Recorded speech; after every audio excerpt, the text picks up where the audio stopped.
Okay, here's the problem we're trying to solve. We got f of x equal to x squared. We're looking at the interval from 3 to 5.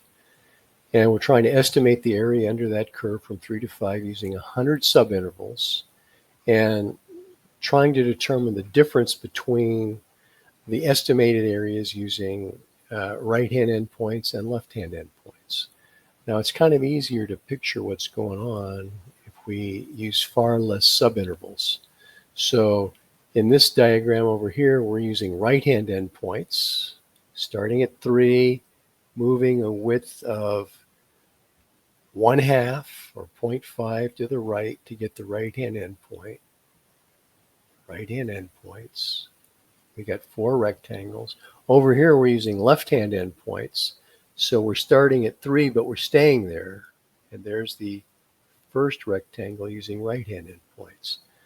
Now, if you compare the rectangles, it looks like A doesn't have any matches over here, but B is actually equal to the area of rectangle 1, and C is equal to the area of rectangle 2, or the same dimensions, and D is equal to the area of rectangle 3. So it's A and 4 that cause the estimated area to be different. So if we could find the difference between the area of rectangle 4, which is the far right one for right-hand endpoints, and the area of rectangle A, left-hand endpoints, we could find that difference. That would be the difference in the estimated area between left and right-hand endpoints.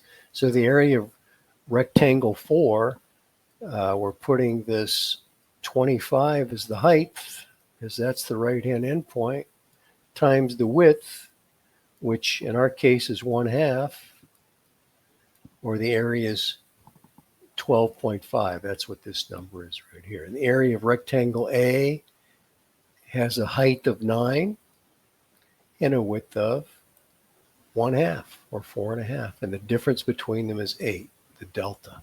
Okay, so that's actually what we're doing for 100 subintervals, but it's the same idea. It's the 2 rectangles, the far left rectangle and the far right rectangle, that are actually the difference between the total estimated area. Okay, so when we use left-hand endpoints, that first rectangle has a height of 9 because we stayed at the 3. The width of each subinterval is 0.02, 5 minus 3 divided by 100. So the area of this first little left-hand rectangle is 0.18. When we're using right-hand endpoints, we go all the way out here to the right, and the height of that last rectangle is 25. The width is still 0.02. 0.02 times 25 is 0.5. So the difference between 0.5 and 0.18 will be the difference in the estimated areas. Okay, 0.32. There's your answer.